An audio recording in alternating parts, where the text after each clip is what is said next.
Aujourd'hui, quand on fait une photo de famille, c'est avec un iPhone. On en prend 5 pour faire une photo. Et on les regarde presque jamais. Elles ont plus autant d'importance qu'avant. Avant, c'était vraiment un temps que tu prenais. Même il y a 20 ans, il y avait des albums photos dans des classeurs. Aujourd'hui, on le fait plus. Fin 19e, ils fantasmaient un peu ce que ça allait devenir, la photographie aujourd'hui. Donc, ils auraient rêvé de voir comment ça serait aujourd'hui aussi. Mais ils hallucineraient. Ils diraient que c'est génial. Et nous, on dit que c'est génial ce qu'ils avaient. Ouais. Elles ont vraiment un mystère, ces photos. On se demande c'était quoi leur vie.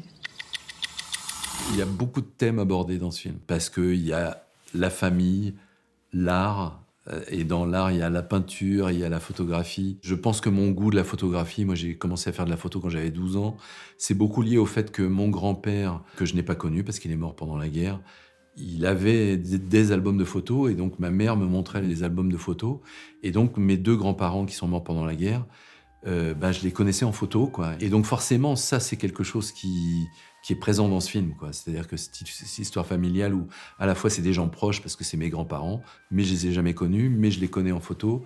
Et donc l'importance d'un album de photos pour faire vivre des fantômes, quoi, c'est vraiment un point de départ fort de ce film-là.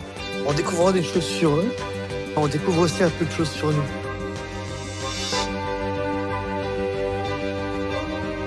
Vous faites quoi? On se réveille?